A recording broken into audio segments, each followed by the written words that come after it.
wabarakatuh.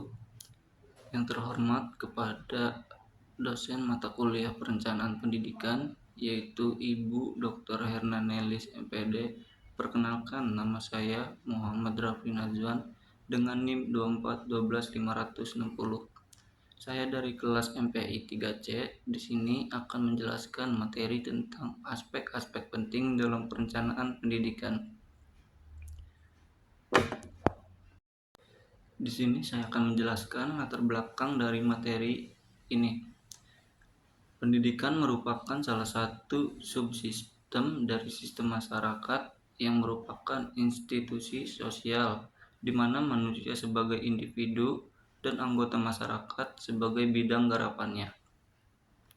Dalam sistem masyarakat, terdapat subsistem yang lain seperti agama, ekonomi, politik, dan lain-lain yang memiliki fungsi penting masing-masing dalam rangka pembangunan bangsa. Terjadi interaksi antara subsistem dalam masyarakat, saling bertukar kepentingan dan saling pengaruh dan memengaruhi dalam sistem tadi. Di sini saya akan membahas pembahasan dari materi tersebut. Yang pertama ada pengertian perencanaan pendidikan.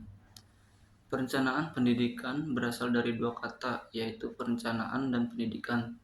Perencanaan adalah proses mempersiapkan kegiatan-kegiatan secara sistematis yang akan dilakukan untuk mencapai tujuan tertentu.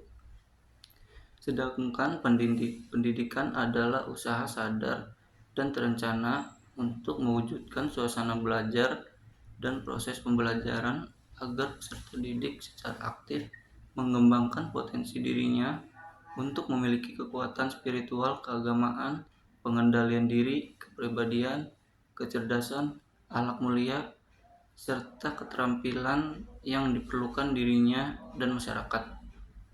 Jadi dapat kita definisikan bahwa perencanaan pendidikan adalah suatu proses perumusan kebijakan dan instrumen sekaligus teknik penentuan prioritas, juga merupakan bagian integral pembangunan nasional suatu negara serta penghubung antara harapan orang tua, masyarakat, peserta didik, dan negara dalam upaya mencapai tujuan maupun fungsi pendidikan. Yang kedua, ada tujuan perencanaan pendidikan. Tujuan utama dari perencanaan pendidikan adalah untuk menciptakan sistem pendidikan yang efektif, efisien, dan relevan dengan kebutuhan individu maupun masyarakat. Perencanaan ini bukan hanya sekedar membuat daftar kegiatan, melainkan sebuah proses strategis untuk mengarahkan seluruh sumber daya agar mencapai hasil yang optimal.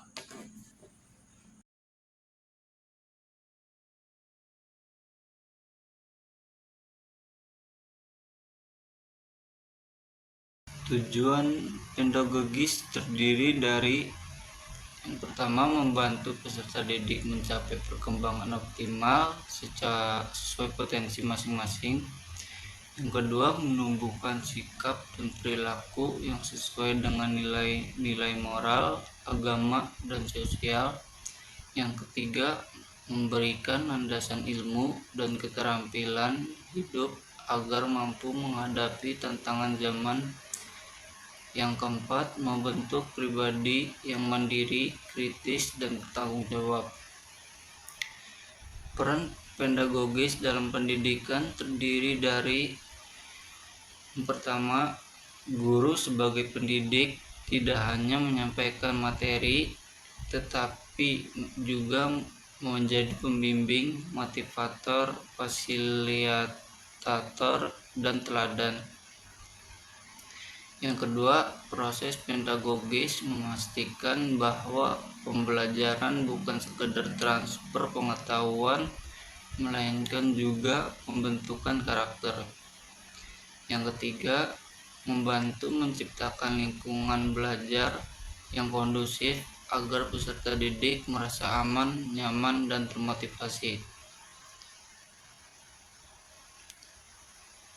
Jadi, pedagogis adalah pendekatan atau usaha mendidik yang menekankan pada bimbingan menyeluruh terhadap peserta didik tidak hanya mengajar ilmu tetapi juga membentuk karakter dan kepribadian. Tujuan perencanaan pendidikan sosiologi terdiri dari yang pertama, mengarahkan proses belajar sosiologi agar sesuai dengan kompetensi dasar dan capaian pembelajaran. Yang kedua, membantu guru menyiapkan metode, materi, dan evaluasi yang tepat. Yang ketiga, memberikan pengalaman belajar yang bermakna bagi peserta didik. Yang keempat, menumbuhkan kesadaran sosial, empati, dan pemahaman terhadap fenomena sosial di masyarakat. Manfaat perencanaan pendidikan sosiologi terdiri dari yang pertama, membantu guru mengajar lebih terarah dan terukur. Yang kedua, membuat siswa lebih mudah memahami konsep sosial karena pembelajaran terstruktur. Yang ketiga, meningkatkan kualitas pembelajaran dengan pendekatan kontekstual. Yang keempat, menumbuhkan kesadaran kritis siswa terhadap masalah sosial di lingkungannya. Jadi, perencanaan pendidikan sosiologi merupakan upaya sistematis yang dilakukan guru untuk menciptakan proses belajar yang efektif, bermakna, dan kontekstual dengan fenomena sosial yang ada di masyarakat. Tujuan perencanaan pendidikan demografi terdiri dari yang pertama, menyelaraskan jumlah peserta didik dengan daya tampung lembaga pendidikan. Yang kedua, menyediakan tenaga pendidik dan sarana prasarana sesuai jumlah penduduk usia sekolah. Yang ketiga, memprediksi kebutuhan pendidikan jangka pendek, menengah, dan panjang berdasarkan tren pertumbuhan penduduk. Yang keempat, menjamin pemerataan pendidikan di wilayah dengan kepadatan atau penyebaran penduduk yang berbeda. Yang kelima, membentuk SDM yang sesuai dengan tuntutan pembangunan nasional. Manfaat perencanaan pendidikan terdiri dari mencegah ketimpangan pendidikan akibat pertumbuhan penduduk yang tepat, memastikan setiap anak usia sekolah mendapat akses pendidikan, membantu pemerintah dalam alokasi anggaran pendidikan yang tepat, meningkatkan kualitas sumber daya manusia sesuai dengan kebutuhan pembangunan nasional.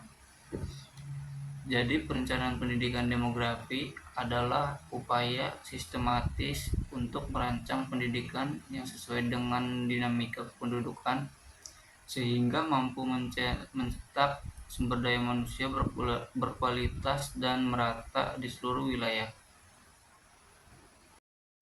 Tujuan perencanaan pendidikan ekonomi terdiri dari menyesuaikan sistem pendidikan dengan kebutuhan pembangunan ekonomi, menyediakan tenaga kerja terdidik sesuai permintaan pasar kerja, mengurangi kesenjangan antar output pendidikan dan kebutuhan dunia usaha atau industri, membekali peserta didik dengan keterampilan ekonomi, teori maupun praktik, mengembangkan sikap produktif, kreatif, dan kewirausahaan. Manfaat perencanaan pendidikan ekonomi terdiri dari menyediakan sumber daya manusia berkualitas yang relevan dengan kebutuhan pembangunan, mengurangi pengangguran akibat ketidaksesuaian lulusan dengan lapangan kerja, membantu pemerataan kesempatan kerja melalui pendidikan berbasis keterampilan, meningkatkan daya saing bangsa dalam menghadapi tantangan ekonomi global. Jadi, perencanaan pendidikan ekonomi merupakan strategi untuk menghubungkan dunia pendidikan dengan pembangunan ekonomi agar lahir generasi yang berpengetahuan, terampil, dan mampu berkontribusi dalam meningkatkan kesejahteraan masyarakat.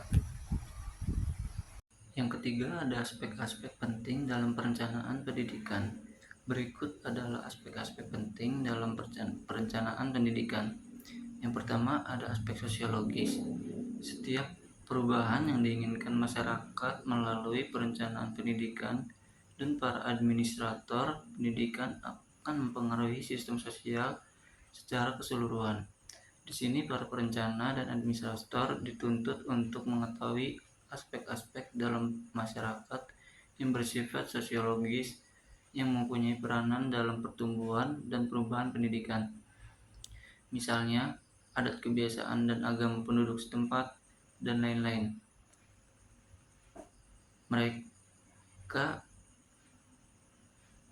Mereka harus mempelajari dan berhubungan dengan kehidupan masyarakat, tingkah laku kelompok, sebab dan akibat perubahan lingkungan, dan perkembangan teknologi.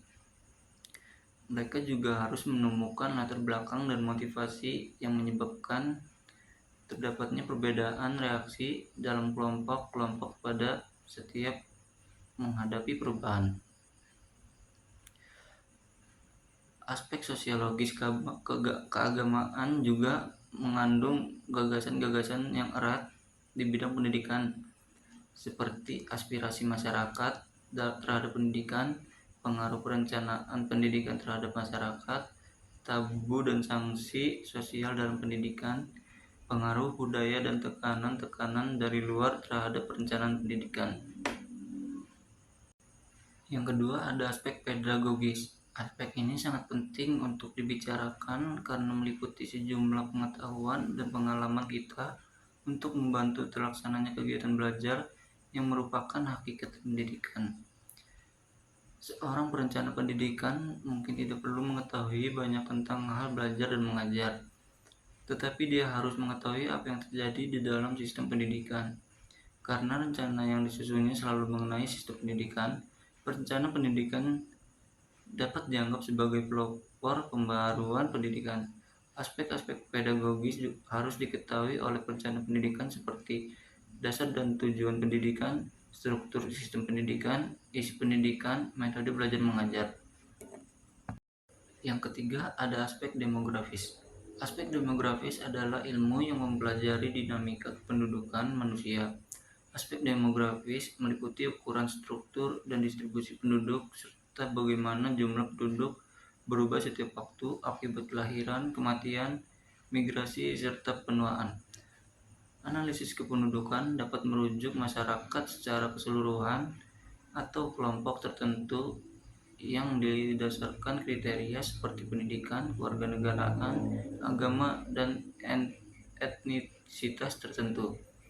Adapun aspek demografis meliputi pengaruh perkembangan kependudukan, pengaruh perubahan secara tidak langsung terhadap pendidikan, pengaruh perkembangan penduduk terhadap pencapaian sasaran siswa, pengaruh pertumbuhan penduduk terhadap peningkatan mutu pendidikan, pemerataan kesempatan belajar, jawaban perencana terhadap tantangan dinamika kependudukan. Yang keempat, ada aspek ekonomis. Aspek ekonomis adalah aspek yang berkaitan dengan hal-hal ekonomi. Secara umum, aspek ekonomis membahas mengenai hal-hal yang berkenaan dengan unsur pertanian, perkebunan, perkembangan, perikanan, industri, perdagangan, transportasi, dan pasar. Adapun aspek ekonomis meliputi permasalahan ekonomi, pendidikan sebagai alat dan kebijakan ekonomi, pemilihan alternatif alat-alat kebijakan ekonomi, biaya dan keuntungan, biaya pendidikan, pertumbuhan ekonomi, dan tujuan-tujuan lain pada kebijakan ekonomi.